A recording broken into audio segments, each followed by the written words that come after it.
ચાલો આજે એક એવી ચીજ વિશે જાણીએ જે આપણા સૌના ઘરમાં હોય છે, પણ એની પાછળની કહાણી એ તો ખરેખર ગજબની છે.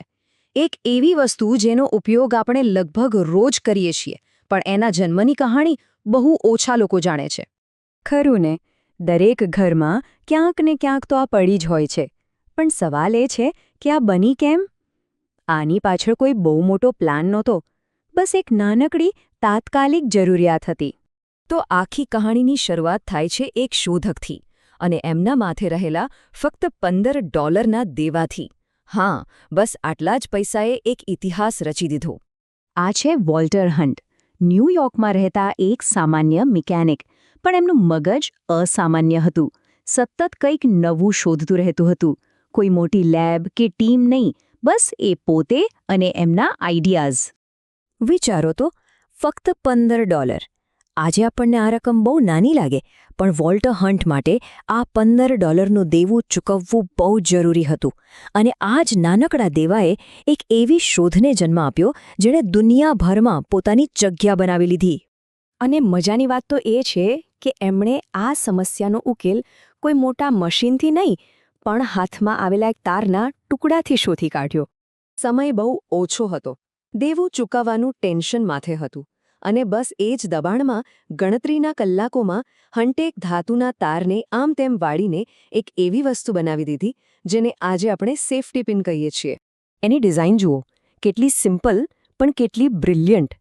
એક જ તાર લીધો, એને વાળ્યો, એક છેડે નાનકડી સ્પ્રિંગ બનાવી અને બીજા છેડાને એક ક્લિપ જેવું બનાવીને એમાં ફસાવી દીધો.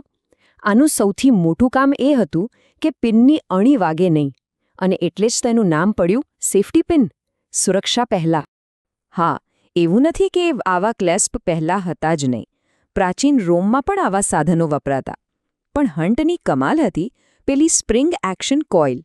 એના લીધે જ પિનને ખોલ બંધ કરવી આસાન બની, અને એ વધુ સુરક્ષિત પણ બની. તો ચાલો હવે આગળ વધીએ. હન્ટના હાથમાં શોધ તો આવી ગઈ, પણ પેલા $15નું શું? એ દેવું કેવી રીતે ચૂકવાયું? એમણે બહુ સ્માર્ટ કામ કર્યું. તરત જ પોતાની આ શોધને પોતાના નામે કરાવી લીધી.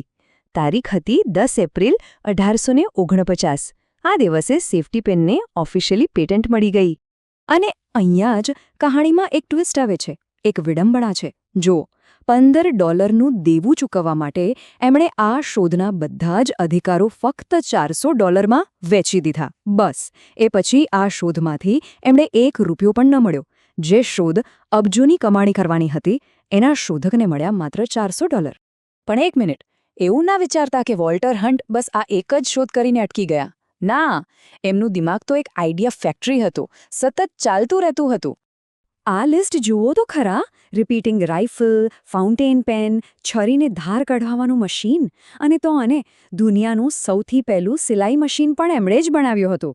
આ બતાવે છે કે એ માણસ કેટલો જીનિયસ હતો, ભલે ને પૈસા કમાવામાં પાછળ રહી ગયા. અને સિલાઈ મશીનની કહાણી પણ એવી જ છે. એમાં પણ બીજા એક શોધક સાથે પેટન્ટનો ઝઘડો થયો, અને ફરી એકવાર હન્ટ એમાંથી પાછા હટી ગયા અને આર્થિક ફાયદો ગુમાવી બેઠા. કદાચ કિસ્મત જ સાથ નહોતી આપતી. તો આ આખી કહાણી પરથી આપણે શું શીખી શકીએ? આનો મુખ્ય મુદ્દો શું છે? મુદ્દો એ જ છે કે ઇતિહાસની સૌથી ઉપયોગી શોધોમાંથી એક, જે આજે દુનિયાના ખૂણે ખૂણે વપરાય છે, એ કોઈ મોટા વિઝન કે લાંબી રિસર્ચનું પરિણામ નહોતી. એનો જન્મ તો થયો હતો એક નાનકડી, મામૂલી જરૂરિયાતમાંથી, $15નું દેવું ચૂકવવાની જરૂરિયાત. અને આ સવાલ આપણને બધાને વિચારતા કરી દેશે. આપણી રોજિંદી જિંદગીમાં પણ કેટલીય નાની નાની જરૂરિયાતો અને સમસ્યાઓ આવે છે. શું ખબર એમાંથી જ કોઈ એકનો ઉકેલ લાવતા લાવતા દુનિયાની આગામી કોઈ મોટી શોધ થઈ જાય?